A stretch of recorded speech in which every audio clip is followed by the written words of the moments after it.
Hello and welcome back to Expert Examiner IELTS. My name is Glyn, and in this video we're going to speak a little bit about one of the criteria for the IELTS speaking test.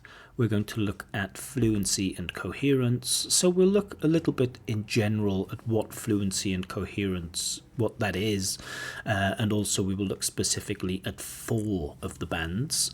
We will look at bands 4, 5, 6 and 7.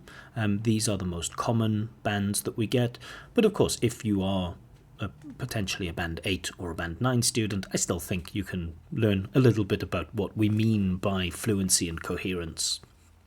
So firstly, you might think, well, what's the point in watching this video? All of the information that I need is available online, right? You can look at the IELTS criteria, you see something like this, you get like, okay, fluency and coherence, band 6, okay, able to keep going and demonstrates a willingness to produce long terms. Okay, well, what is a willingness? Coherence may be lost. What does it mean to lose coherence? And then uses a range of spoken discourse what are spoken discourse markers? Connectives. What are connectives and cohesive features? Now, I'm from Wales in the UK, and I'm pretty sure that I could walk down the street and ask somebody, excuse me, can you tell me what cohesive features are, or can you tell me what cohesion is in linguistics? And I don't think anyone will give an answer. So these band descriptors that you can find online, they're written, by linguists for linguists. So they include a lot of technical jargon, terminology that is not used in everyday English. So in this video, I want to break this down so you can get a clearer understanding of what these things mean. Of course, many of these things are quite complicated, and for example, with cohesive devices, for example, that's a term they use a lot. I think I could make, and maybe I will make, a whole video on what we mean when we say cohesive devices. But certainly in today's class, we'll just get in today's video, we'll get a nice overview of what we mean in general by coherence and cohesion, and we will also look specifically at those 4 bands 4, 5, 6 and 7. Okay, so let's take a look at these band descriptors, and we'll start by talking about fluency and what fluency is. So firstly, fluency is the ability to speak with a good flow of speech. So hopefully right now I'm speaking with quite a good flow of speech. I don't have too much hesitation or too many pauses or too much self-correction, even though, I did correct myself just a few minutes ago, but I'm still maintaining a good flow of speech. Okay. Secondly, the ability to speak at length without breaking down. Sometimes, in the IELTS speaking test, you get some short questions like, what's your name? Where are you from? And you get some longer questions like, what do you think the government can do to help save the environment? That requires a longer answer. Lower level learners break down. Critically, higher level learners are able to maintain their speech for a longer time. Okay, thirdly, the ability to link sentences and ideas naturally. So in very basic terms, we use these terms like and, so, but, because to link our ideas, right? It would sound a little bit mechanical or robotic if I said, like, I have a sister, she lives in Wales, she likes tea, she doesn't like coffee. But if I say I have a sister who lives in Wales and she likes tea, but she doesn't like coffee, those ideas are linked together. That's a big aspect of cohesion. Okay. Fourthly, the ability to extend and develop answers. So, very similar to point 2 there, the ability to speak at length. So how do we extend and develop our answers? We can do this by repeating ideas. That's a bad way of extending, but a fluent speaker can extend them in good ways. So one example of this is that they give examples, right? So, for example, if the question is, talk about some inventions that have been important for humans, You could begin by speaking in general. Well, I think a lot of inventions are important. Right now we live in 2024, and this is, the age of modern technology, and we need lots of things to maintain our standards of life. Okay, but develop the answer and give some examples, right? So one example of this, for example, is the smartphone. I don't think it's possible even for a modern human to live in a cosmopolitan city without a smartphone now. Okay, then develop the answer further and explain why. Why can't they live without it? Well, because if you work, for example, you need to respond to messages, and, if you're on the bus or if you're even like in a restaurant, you don't have your laptop with you, but you have your phone with you. And so, if you work in sales, especially, you need to be in contact with people 24/7, right? So that's a naturally well-developed answer. Okay, I'm speaking too much. So disfluency, the opposite of fluency. So the first thing is something called latency. Very, very easy to spot latency. It's very easy to identify latency. What the hell is latency? It's the gap. It's the pause between the end of the question and the beginning of the answer, right? So short latency, what do you do in your free time? Oh, I do lots of things, like I play football and sometimes I go to the gym. Longer latency, what do you do in your free time? Oh, I do lots of things. I play football and sometimes I go to the gym. So latency is very easy to identify. Okay, mid-sentence hesitation. So sometimes you start speaking and you have a pause and then you start speaking again. There are different kinds of mid-sentence hesitation, and we'll see those today.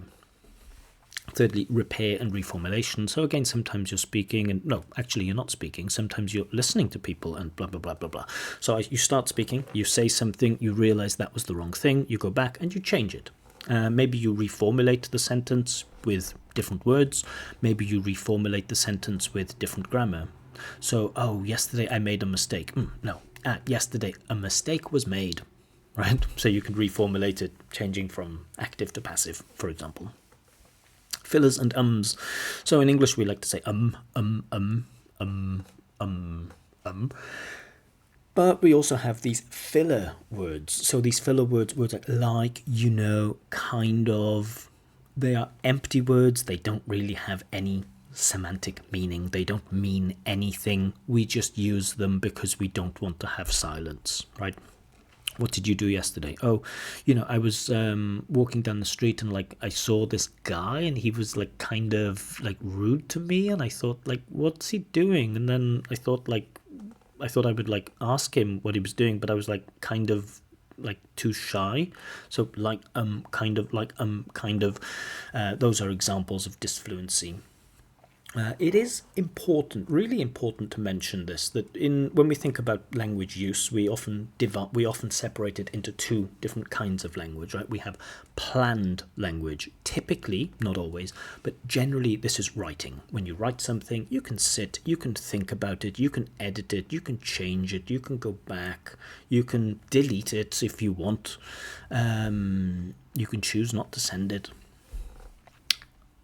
Speaking is the opposite of that. It's not what we call planned language use. It's what we call spontaneous language use. Spontaneous means it's here, right now. You don't have time to sit and think. You just say it. So my videos, for example, are an example of spontaneous. I don't have a script. I don't even write down or have a plan for what I'm going to do. I have some preparation, but I don't plan exactly what I'm going to say. So disfluencies are a natural part of L1 users' speech, right? So L1 users, native speakers, we use these all the time. And so I really hope candidates don't think that if they have any disfluency, they can't get a high mark. That's not true. If I took an IELTS exam, of course, in the speaking, I would get 9.0. Would I speak without disfluencies? No. Do I speak with disfluencies? Yes. So it's not, I can't say that you absolutely can't use any disfluencies, because that's simply not true.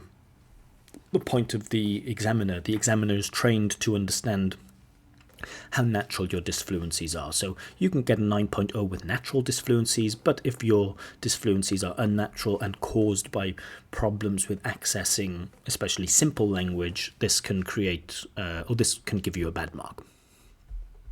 All right. Moving on to coherence. So what is coherence? Well, the ability to communicate ideas clearly. Well, what does that mean? Well, think of it this way, right? Let's say I ask you, what did you do yesterday? You give me your answer. Then, if you've communicated your ideas clearly, I can go to another person and I can tell them what you did yesterday. You had an idea in your mind. You used language to put that idea in my mind. And now that language is in my mind, I can express that to another person if you have succeeded in communicating your idea clearly. Also, the relevance of the answer. So, if I ask you what your favorite food is, tell me what your favorite food is. If I ask you to tell me about a famous movie star in your country, tell me about a famous movie star in your country. It's amazing how even sometimes high-level learners don't always give relevant answers. Sometimes they're distracted, they go off. And so incoherence, of course, is the opposite to this. Firstly, the listener cannot make sense of your idea. So, what did you do yesterday? Oh, with my wife, we want to go theatre and we buy tickets for a show, but wife say she not want to go, and yes. Well, it's not clear here. Did they go to the theatre or not? I'm not sure. Probably not, but I don't know. Maybe they went even though the wife felt sick, or maybe the man went without his wife, or maybe they stayed at home. It's not immediately clear. So that's in the first part of incoherence.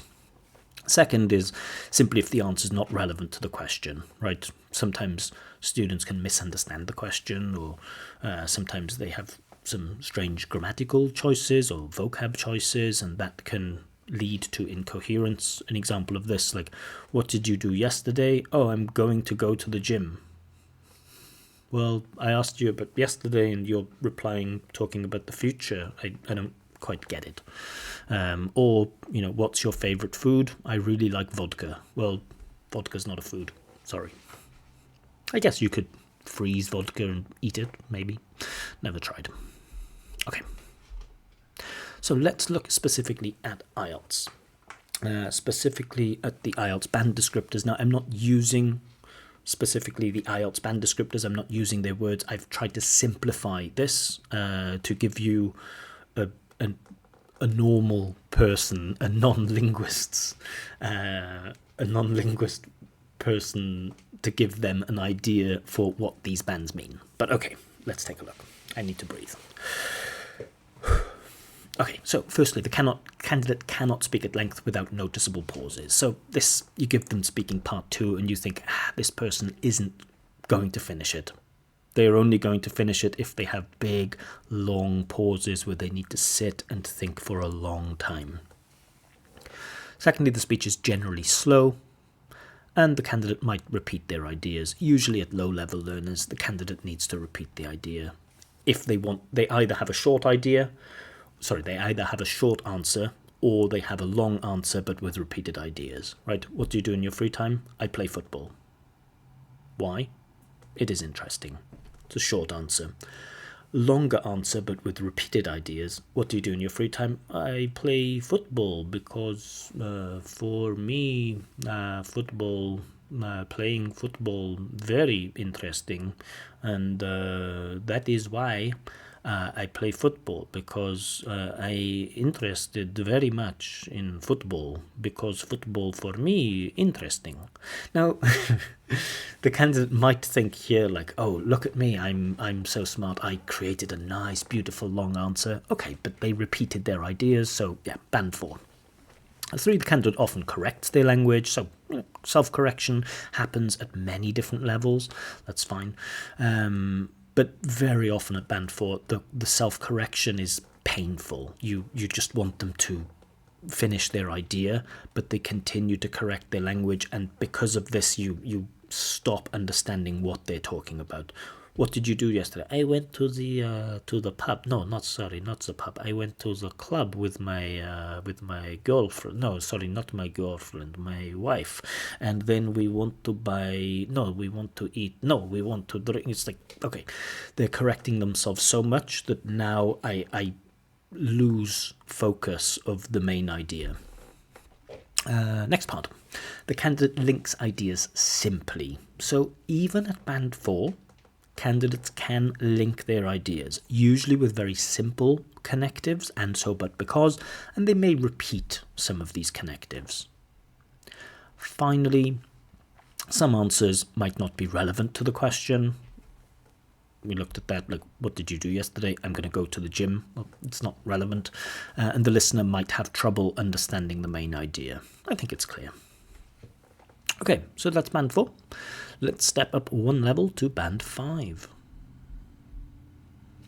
So, band 5, the candidate can speak at length, but only if they repeat their ideas or speak slowly. So with band 4, we think, okay, they are not, maybe they can't speak at length, maybe they have very short answers, or if they have to speak for a long time, you really think like, that person is going to break down. At any moment, they're going to break down. At band 5, you think like, okay, maybe they're not going to have like critical breakdowns. They may have long hesitations, but you don't feel, you feel like, okay, this person is going to survive. They're not going to die because of this task. They often have to speak slowly, and again, they repeat their ideas. Simple speech is generally fluent. So part 1, where are you from? I am from St. Petersburg in Russia. Cool. And what do you do in your free time? Oh, I play football, and I like to spend time with my friends because we always have together a picnic, and it's very nice. Okay, generally that's okay. That's quite fluent. But complex speech causes disfluency. If you ask this person, who do you think is responsible for taking care of the environment? Is it governments or people? Suddenly, that fluency is going to disappear. Okay, next. Thirdly, candidate sometimes corrects their language.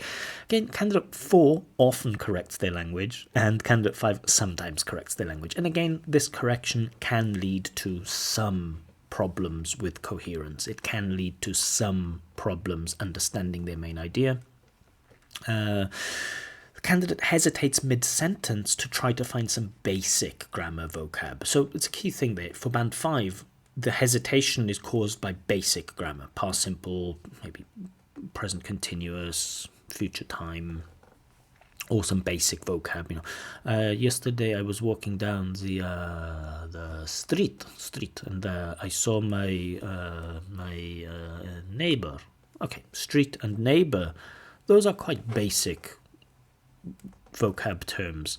So if the hesitation is caused by basic, simple language, probably band 5. Next, the candidate uses connective. So again, they use and, so, but, because, and they try to use other discourse markers. So in English, we have a lot of these words, discourse markers, right? These are words like anyway, or by the way, or on top of that, or in order to, or despite.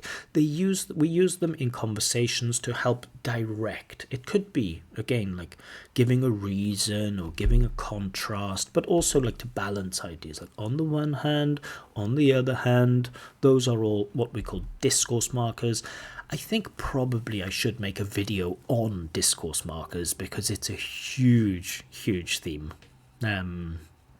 Okay, so they try to use some of these, but they often repeat them. They don't have a wide variety, certainly not at band 5, but maybe they try to use one or two. They have some favorites. I had a student once who always liked to use on the one hand, on the other hand, right? How are you, Denise? Oh, on the one hand, I'm fine, but on the other hand, I'm sad. Okay, cool. What did you do yesterday? On the one hand, I did my English homework, but on the other hand, I went to the theater. It's like, okay, he really likes using this construction. So overusing or repeating your favorite discourse markers is normal for a band 5. All right, and finally, the candidate tries to use some other cohesive features. So again, I think I would need to do a whole video on cohesive features. There's a lot of things. So cohesion generally means like bringing things together, not separating things, but linking things together. Sometimes this is pronouns. Notice the difference, right? I have a sister, my sister likes coffee, or I have a sister and she likes coffee. So she replaces my sister. It's more economical, it makes it shorter, it's a nice simple reference word. Determiners, right? I went to the shop yesterday, and the fact that I went to the shop means blah, blah, blah, blah, blah. Or I went to the shop yesterday. This means blah, blah, blah, blah, blah. Well, this means is more efficient, it's more cohesive. But again, a whole video should be made on cohesive features. But generally, band 5s, they use some of them. Maybe not perfectly, but, you know, this, that, these. Okay. Let's move on and look at band 6, and I should breathe again. Okay, a little bit shorter. So, band 6 is the first time where the candidate can speak at length. There can be minor discomfort. So, one thing I love to do when I'm examining IELTS students is looking for the pain, looking for the discomfort. Lower level learners, they have pain in their face, right? I speak Russian at C1 level, but I speak Chinese at A2 or maybe even A1 level. And so, когда я говорю по-русски, все нормально, я могу говорить нормально по-русски, я думаю, что уже повторил то, что я хотел сказать, но это не такая важно, right? I can speak and I don't have big pain, hopefully, in my face. 但是我说汉语的时候，我觉得我是个不知道。Maybe you see more pain there, you see more doubt. Yeah. But no critical breakdowns at band 6. So some discomfort, you can see some points of pain, but really no critical breakdowns, and you're sure, like, yeah, this person's gonna be fine. They're gonna get through it, maybe a little bit of pain, but they will survive absolutely fine. Next point. So still some hesitation, repetition, and self-correction, and this can cause some problems with coherence. So not lots of problems, not every question, but, you know, noticeable once, twice, maybe 3 times. This hesitation, repetition, or self-correction is just a little bit distracting. It's a little bit like, for example, give a similar example. Yesterday I went to the club, and no, sorry, it wasn't the club, it was a pub, and it was with my wife. It's like, okay, yeah, you're losing me a little bit. I understand the main idea, but this hesitation, these repetitions, and these self-corrections, they're just causing some problems, but not big problems. And finally, the candidate tries to use a wide range of spoken discourse markers. So not just 1 or 2, not just Denise on the one hand, on the other hand, but they try to use a few different ones and connectives and cohesive features. They don't always use them correctly, right? Maybe despite, for example. Maybe they use like the wrong grammar with despite. Like, despite it was raining, we had a nice time. It's like, okay, you know, maybe even though it was raining, or despite the fact that it was raining. So you didn't quite get it right, but at least you tried to use not just one, but you tried to use a variety. That's band 6. All right, and finally we get to band 7. Breathe again. So band 7 is the first, and probably for many people, of course, it depends what you want, right? Some universities, they accept band 6 or 6.5 or whatever, but a lot of students, or at least in my time as a teacher, the ambitious students come to me and say, I want my 7, I want my band 7, I want my C1 band 7. So this is a big one for people, so pay attention. The candidate can speak at length without noticeable effort. So here, I don't see pain in the person's speech. I see that person sits back and I feel, okay, that person can speak. There's no big pain. They're not struggling. They can still hesitate sometimes, but they don't have big difficulties. They're okay. Secondly, still some hesitation, repetition, and self-correction, but very, very, very, very important. It doesn't affect coherence.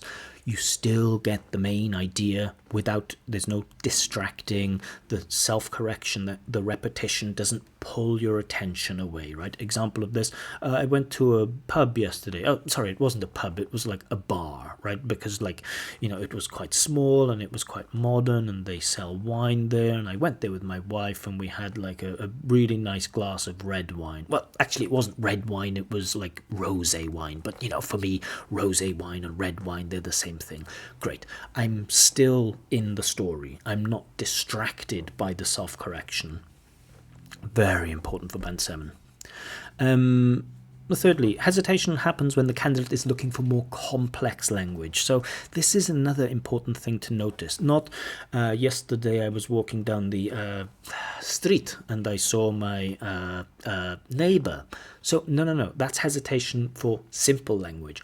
Complex language, okay, think of like a third conditional or passive reported structure or something like this.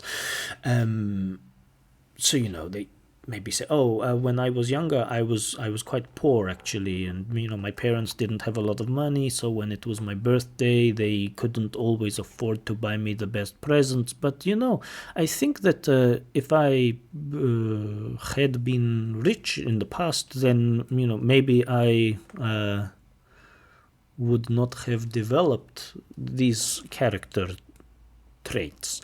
So you can see here, this pause, this hesitation happened not because I'm looking for simple language, but because I'm trying to remember the rules of the third conditional. Band 7. Fourthly, the candidate uses a wide range of spoken discourse markers, connectives, and cohesive features to good effect. Does that mean without any mistakes? No, but generally to good effect. So they're generally quite accurate. They use them appropriately. Not a big difference between 6 and 7 here with the discourse markers. You know, in short, Band 6, they try to use a wide variety of discourse markers, and Band 7, they use a wide variety of discourse markers. So again, a whole lesson, a whole video should be made on these discourse markers. But anyway, yeah, I hope that gives you just a bit of an overview on what it means or what examiners think when we judge you on your fluency and coherence. For me personally, I look for the pain. It sounds strange, but I try to identify how much pain is in the candidate. You know, is there a lot of pain? Probably Band 5. Is there just a little pain? Band 6. Is there no pain at all or very minimal pain? Probably Band 7. One of the things that I look for. So yeah, keep that in mind. If you do have any questions, feel free to leave the comments. And of course, at the moment, at the time of recording, I am looking for some people to give practice speaking tests to. So if you are interested, if you would like me to give you a free practice IELTS speaking test with lots of detailed feedback, feel free to get in touch, but I'll leave the video for there. Thank you very much and have a wonderful day, evening, morning, wherever you are. Thank you.